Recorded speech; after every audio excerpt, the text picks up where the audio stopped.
hot cuppa and relax. It's Afternoon Karak with Aisha Al-Mazmi and Mikhail Atiyah on Pulse 95. It's been pretty lonely last week doing the show solo, and you know that good old adage, you don't miss the water till the well runs dry. But the well is back gushing with water because we got Aisha back on the Afternoon Karak. Welcome back. Did you really miss me? It was only a week. You know how it is, and just in this line of work, yeah, a week could feel like a month. Or even a month could feel like a year, you know? But let me tell you something. We can't take too long of a break from one another. But let me tell you something. That break did not feel like a week. Really? It felt like one day. Oh, wow. It happens. It's weird. It happens. But I'm back because I missed the show and I miss seeing all of you guys. And I continue the countdown to the end of the year. We are 39 days away from 2021. It's getting terrifying over here. I'm getting scared. I cannot believe we're reaching the end of the year. Just waking up this morning and realizing that it's the 22nd of November.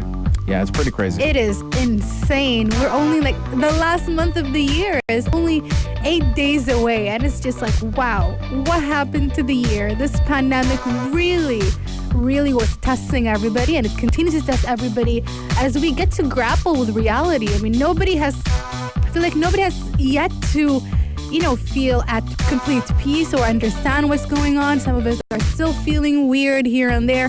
Even the ones like myself who have finally came to some sort of peace. We're like, okay, we're gonna get through this. But still, every single day, I get a moment where I'm like, we're living in a pandemic? Yeah. You're serious? This is what 2020 is, really? This is what 2020 amounted to? But that's okay, because I do this weird thing sometimes. I go on Google and I look up the Spanish flu. Yeah. And I'm like, oh, okay, so that's how it was. I did that. I'm like, hashtag relatable. I did that back in April or around May. I was like, so Spanish flu, how did that work out? What happened to them? Societal impacts. Societal impact, economic impacts. I was like, interesting. This is terrifying. It took them 2 years. Come on, we've had a lot of scientific breakthroughs. There are several vaccines at work, and several have shown some really positive outlooks, including the one we have here in the UAE. So alhamdulillah. Whatever is going on, we're still going to keep on going on because, the world keeps on moving. We cannot stall. We cannot stop either. Exactly. All we can wish for is that 2021 gets a little bit less weirder than what we've been going through this year. How weirder can I? Okay, no, you know what? I'm not going to say expect that. The unexpected. I take it back. I take it back. I'm not going to say that because I'm afraid I'd be like, you're how gonna jinx weird. It or I'm going to jinx it. And next thing we know, there are aliens coming over and being like, okay, we're going to be taking over your planet. And you know what? If this happens, it'd be like, it's yours. Just take it. At this point, aliens evolve now. Aliens, anything can happen, just like we said. And anything can be a part of Afternoon Karak. We've got a lot of things to talk about today, starting with several video game and console news, starting with the new James Bond game that's going to be sort of a prequel. It's the story of how James Bond became James Bond, and I'm so happy about this. It's been too long. I agree with you. We're going to be talking about Apple just doing something that might seem a bit too evil, but is it necessary? That's a debate for later. We've got a rumor about Black Widow. Is it going to come to streaming services? Is it not? We got so much to talk about. Tune into the Afternoon Karak. Your, what do we call it? Coping mechanism. Your coping mechanism for 2020. Here is Miley Cyrus and Dua Lipa's Prisoner. It debuted on Friday, and I think I'm kind of getting obsessed with it a little bit. So here it is, Dua Lipa and Miley Cyrus. Prisoner, locked up, can't get you off my mind. Pulse 95. I'm a huge fan of the old James Bond games. You don't say. Really? I never played GoldenEye. I never had a Nintendo at the time. Yeah. But the PS2, I used to play a game called From Russia with Love. Mm-hmm. That was a James Bond adaptation. Played it with my brother. Huge blast at the time. Mm-hmm. And then I played a couple of the Activision published games like the Quantum of Solace, there's this other one I can't remember. Oh yeah, they did one for Skyfall as well. Mm-hmm. But ever since then, James Bond games sort of went silent. We got nothing else. Activision just really took the formula of Call of Duty and just gave it a James Bond reskin. And and wasn't always that great, you know? Yeah. But there's some great news because just this weekend, we got a teaser trailer from IO Interactive that they are working on a 007 video game.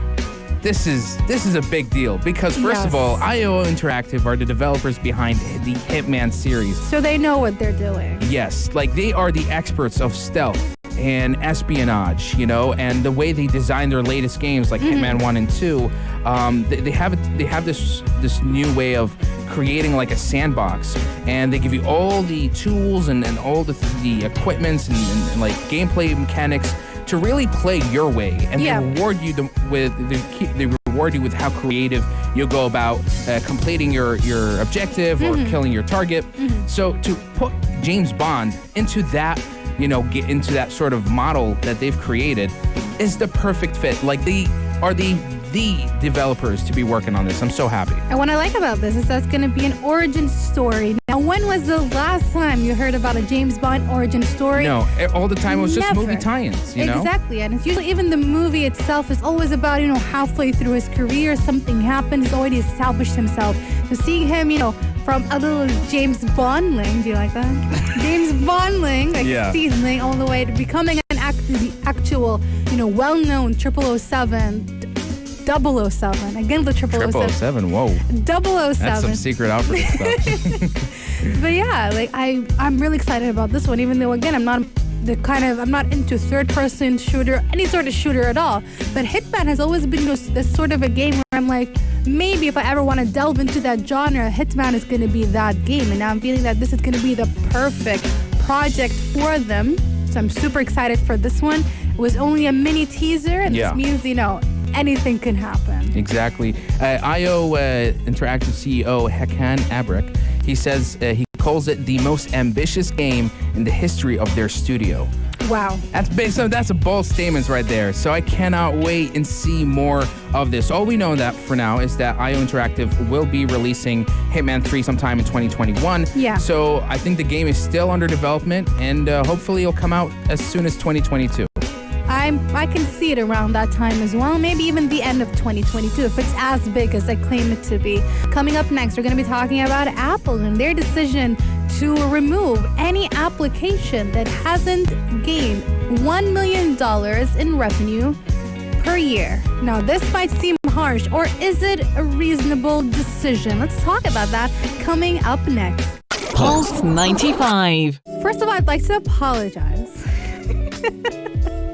You know when you guys read something when you're half asleep? Yeah. And This is basically what Sunday. happened. It's basically what happened. Because I misread. Apparently, I've been saying things that Apple were not claiming on doing. They're actually doing something really nice, and that is they're planning on cutting off, basically, you know how whatever application is appearing on the App Store, they're kind of renting the space. So obviously, they've had only one set of, I'd say, like a fixed price. rate. Exactly, a fixed price for everybody who wants to put their application as a developer up on the App Store. But now they're saying that if a developer is getting less than $1 million plus profit as revenue per year, they're going to get a smaller or a lesser amount to pay in comparison to bigger developers. This is actually a really great program, one that draws a lot of parallel to how Valve approaches its developers on its platform.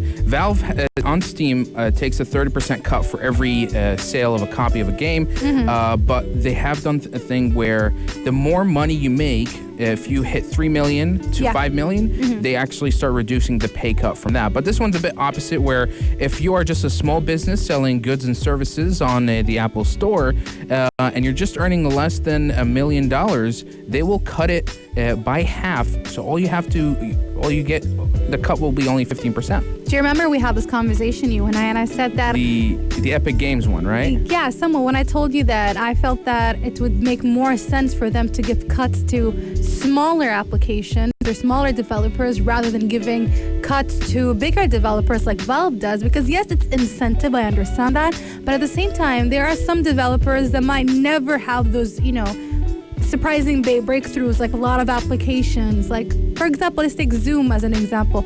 Nobody really saw Zoom coming out of nowhere and just, being the main sort of virtual Video calling, teleconferencing application or website ever. It just happens. To some people, it just happens. Some people, it doesn't. It's, so you can't really just incentivize people who have already made it, because they also already are getting, way more revenue. But we need to help those smaller people, give them a little bit of a push. That can also maintain the level for everybody. So this is great.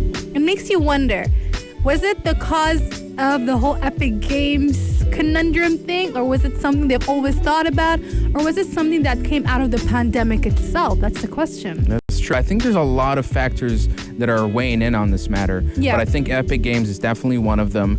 The program is called the App Store Smo program, and it will launch officially in January 1, 2021. So if you're running a little small business here in Sharjah or in the UAE, do take advantage of this when it's officially launching next year. So yeah, small businesses rejoice, because a lot of people are noticing that they are, just like Tim Cook said, are the backbone of a lot of communities. I'm going to be taking you on a small trip down memory lane. I believe this came out in 2010 or 2008, around that time. I was a teenager, and so is Mikhail, and so are a lot of you who are probably jamming to this lovely ballad by Ron Pope. Speculation, gossip, or hoax. Rumor has it. We've been speculating for months. Is Black Widow gonna come to Disney Plus, or is it gonna go straight to the cinemas? Will it hit the theaters? Well, according to Deadline, they've been hearing from here and there, so it's only reportedly, and it's only a rumor, that Disney is definitely not considering a debut on, streaming services. Yeah.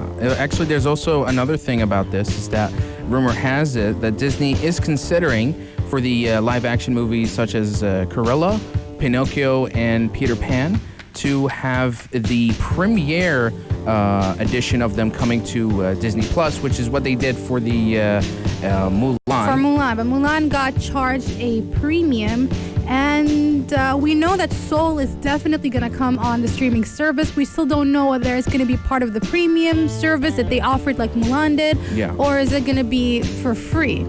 But still, I understand why they would take and put those well-known live actions, because live actions are more of a family thing, so it's going to be very hard for you to take your entire family to the theaters unless you are in an area where, COVID-19 is not that big of a deal anymore. There are some countries in Eastern Asia, for example, and for example New Zealand, that have had, their restrictions lifted off, and the pandemic has slowed down much, a lot more than other countries.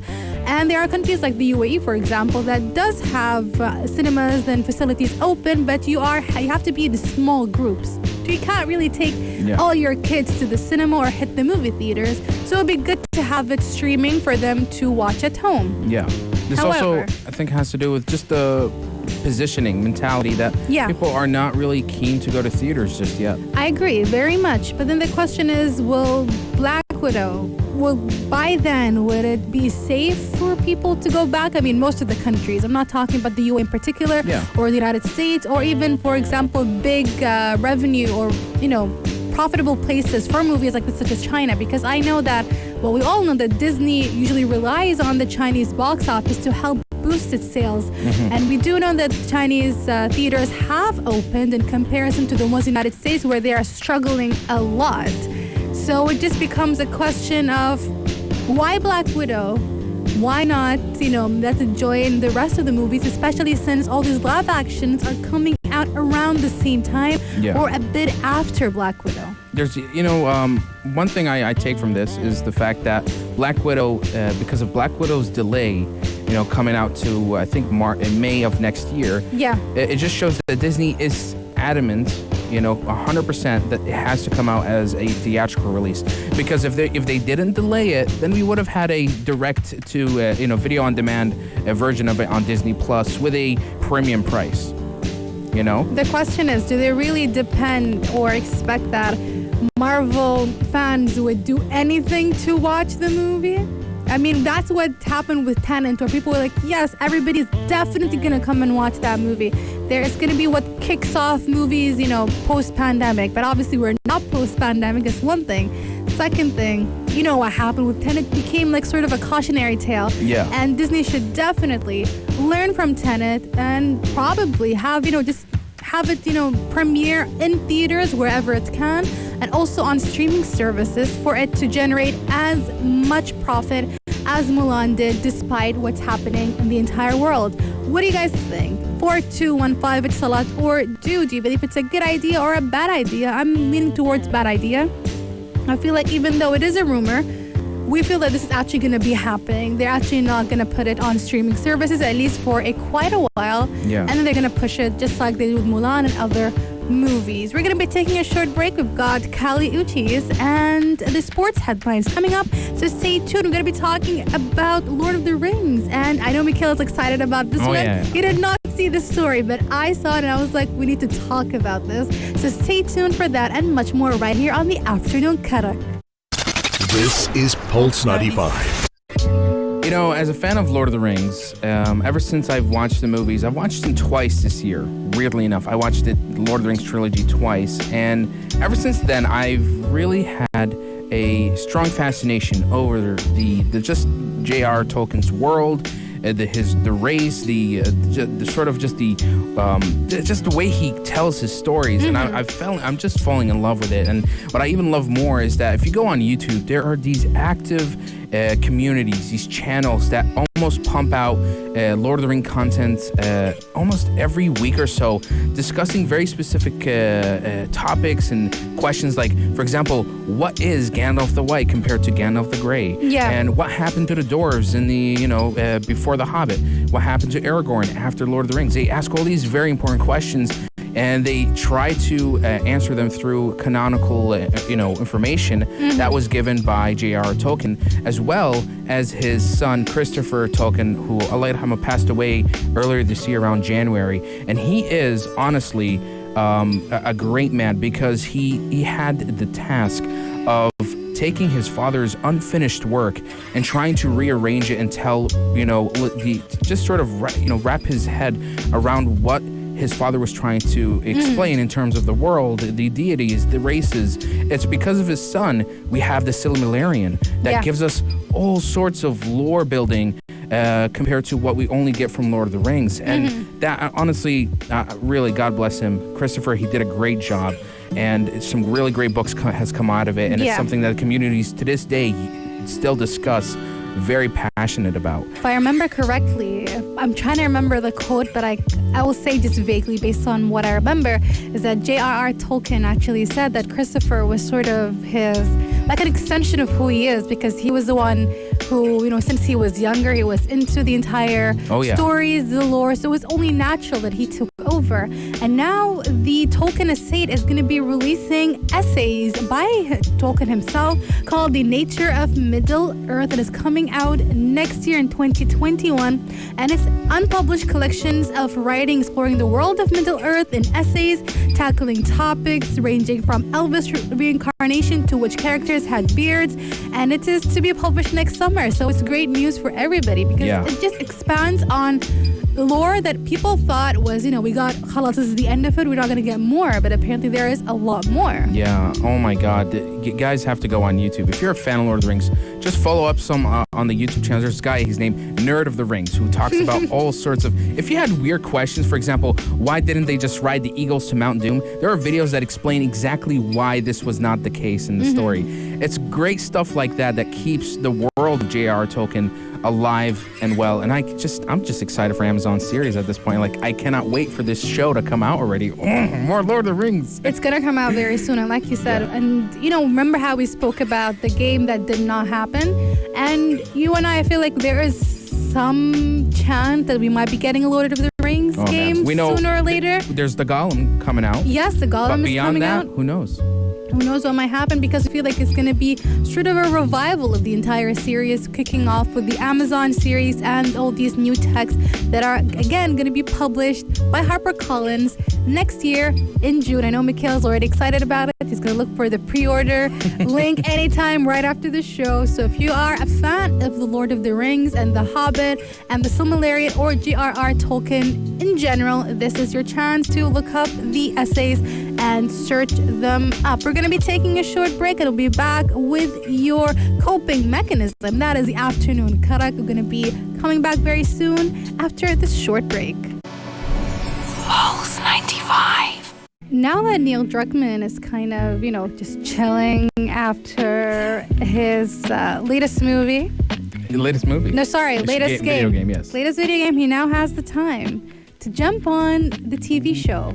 Or is it a movie or a TV show? It's a TV series, yeah. I honestly thought it would be a movie, but it makes sense that it could be a TV show because I know that you're a Last of Us fan, so you know that it requires several episodes. Not everything can be delved into within an hour and a half or 2 hours. Exactly.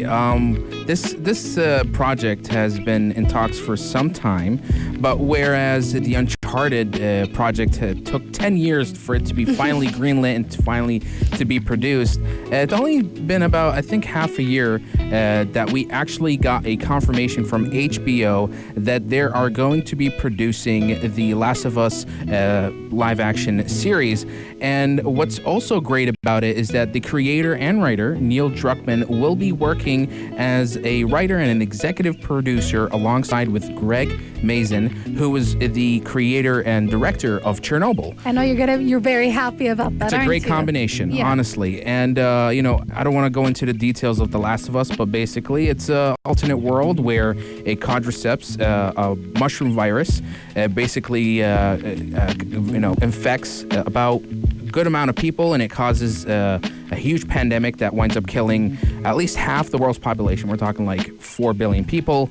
And it's set in a time 20 years after that outbreak. It revolves around two characters. Joel, who is a smuggler, who has the task to smuggle out a little girl named Ellie, who's 14 years old, to a group of a group of like revolutionary people named the Fireflies. Mm-hmm. And in that journey, they basically have to learn to survive and work together to get to their objective. But there's a lot more to it. There's human conditioning. There's the need for companionship, about survival, about humanity, and at its worst and at its best. These are themes that you can definitely explore if you ever play the video game.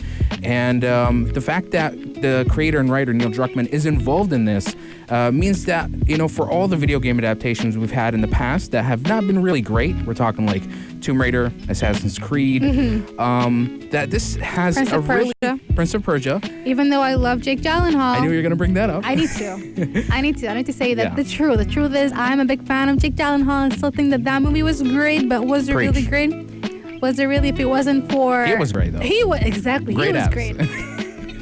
That's not what we're going to be talking about for the next couple of minutes. But our point is we're seeing a whole huge influx or interest in a lot of production companies in creating all these TV shows centered on video games. But actually taking it serious. Exactly. Getting the right team to be involved and working on it. Absolutely. So I think The Last of Us TV series, live action TV series, does have a really good shot at making a video game adaptation actually work. Because it's HBO. It's HBO. I mean, if it was the CW. Supergirl. Batwoman. God, I have a lot of things to talk about, even though I'm not even a big fan of all these TV shows. Yeah. But they're actually, CW is going to be adapting Jane Austen novels. And I'm like, I love Jane Austen. Don't do that. Don't do that to us. So I have little to no faith with CW, even though, again, I don't really care about these DC expect kids. nothing. Just expect nothing, and maybe, just maybe, they might be able to impress you. Do you think so? Expect nothing. So you say bare minimum. Keep bare minimum. And then if maybe they just manage to just kind of go above that threshold, you're happy. You were like, wow, they actually did a good job here. That's still wishful thinking at this point. But back to The Last of Us and HBO. We don't know when to expect it, but we're guessing again around 2022, maybe around that time. We can expect at least some teaser trailer, at least, within the next couple of months, some sort of news in terms of who's cast as Ellie and Joel, at least the main two characters. And I feel like the pandemic itself is also what pushed the story for it to Didn't think about that, but you're right. I mean, look at all these weird TV shows and movies coming out everywhere about the pandemic. We're like, guys, we're not done yet. Why are we still talking about it? Why are we having, movies with the plot centered around the pandemic we're still living through? So I feel like maybe that kind of helped it, or maybe even the fact that the movie just ended. What's it called? Last of Us Part 2. Not The Last of Us, other game. Uncharted. Yeah. Because Uncharted just ended, so I feel like this is also giving it a bit of a push. We have Resident Evil from Netflix also kind of coming soon. You can actually find it if you go to Coming Soon on Netflix, on that tab, you can actually find it up there. So it's happening bit by bit, so we just need to wait and see. Coming up next, we're going to be talking about Sony teasing all their fans about a potential Game Pass. Maybe is it a jab towards Xbox and Microsoft? We're going to be talking about that right after this short break. You're listening to Pulse 95.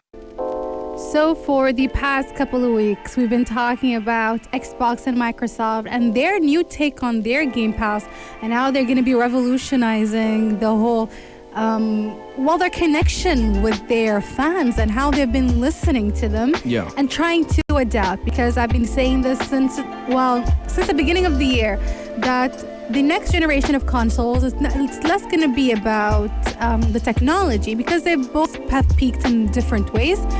But it's more about what can you provide to your fans, what can you provide to the consumer, how consumer friendly are you, and of course incorporating cross-compatibility and cross-generations and whatnot. And now maybe Sony appears to might have been listening and have been hiding something in their pockets. Yeah, you see, when it comes to both of these big game publishers, PlayStation's always been about exclusivity, whereas Xbox has been about accessibility. Their Xbox Game Pass subscription service is a great example of this. You basically pay the Xbox Game Pass, you get the Live Gold subscription, as well as a library of 100 games that you can just download or stream for your own personal convenience. Now, for a long time, people have been asking, what is Sony going to be doing with their PlayStation Now? Is it just going to remain as a streaming subscription service that you just play games on and just stream it? Jim Ryan, who is the CEO of Sony Interactive, has went on and who has responded in a recent interview. He says there is some news that is going to come out very soon about it. He adds to that response by saying that we have the PlayStation Now, and that is available in a number of markets. So that means possibly that PlayStation Now could be revamped. It's no longer just going to be about streaming, but it could have something similar to the Xbox Game Pass, where you get a library of games and you get to enjoy it, whether you want to download or stream it, but it's all through the PlayStation Now subscription. Something like that. Something that could be what fans have been asking for. Maybe not. We don't know much because we just need to wait and see, because it's just very vague at what he's hinting at. All he said that it's going to be very different than the Xbox Game Pass, because according to him, they're paying a lot to create those games, to make these consoles as well, so they need to break even in some way or another, which we understand. But again, it's all about thinking ahead. At the end of the day, in 5 years, 6 years, 7 years time, who's going to come out on top? Is it Microsoft or is it Sony? Because at this point, I'm thinking Microsoft is getting way ahead with this sort of ideas and this sort of, I'd say, mantra. Is that what's going to keep Sony above water, just above water, or is it going to make them succeed as much as Microsoft has lately, or is it going to push them even further? We just need to wait and see. We're going to be taking one last break, and then coming up next is Aisha and Mikhail Suggest, so stay tuned for that. It's almost 5 p.m. That was Afternoon Karak. For dessert, Aisha and Mikhail Suggest. We have a suggestion, as usual, for you guys. Now, this is sort of like, at this point, everybody should know this. Oh, yeah. And yet, I feel like we need to say it. It has to be said. Yes, and no offense to anyone out there. I'm not really trying to jab at anybody who is being careless. But if you are being careless, you ought to know about this. I suggest, guys, whenever you wear a mask, please put it over your nose. Cover your nose and your mouth. I see too many people out in public just always just covering the mouth, but they keep the nose exposed. Guys, we're in a pandemic. There's a reason why we wear these face masks. There's a reason why there's rules and regulations and fines if you're not following or adhering to these rules. Absolutely. So my suggestion, guys, when you put on a mask, wear it correctly. I'm not like I don't want to He's like tired. Exactly. He's exhausted. I've seen too many people out in public doing it. So please take these precautions and take it very seriously, because we're still in a pandemic. And every day, if you check up on our Insta story, where there's constant there's always the cases are still steadily growing. We're in a weird sort of emerging lockdown, but also a second wave of coronavirus cases, and still people are not taking it seriously. Put your mask on correctly, and that's probably the last time I'm going to say it this year. Please. The guy's tired, and so are we. Everybody's tired. This is just basic things. Yes, nothing is going to come out of your mouth, but you might inhale other people's whatever you want to call it. What do you call them anyway? Just anything in the air. The viruses, whatever that is coming out of their mouth. So please, it's a simple task. Put up your mask above your nose and stay safe. And with that, we end our hour here, right here at the Afternoon Karak, your coping mechanism throughout 2020 and hopefully to 2021 and beyond that. Stay safe, stay strong, and stay tuned to Pulse 95, because we do have Yellow Home taking over with Big Hass and Anna Schofield, only here on Pulse 95. If you liked this episode of Afternoon Karak, drop a like and subscribe. Pulse 95. Be sure to follow us on Instagram for all our daily updates and top stories.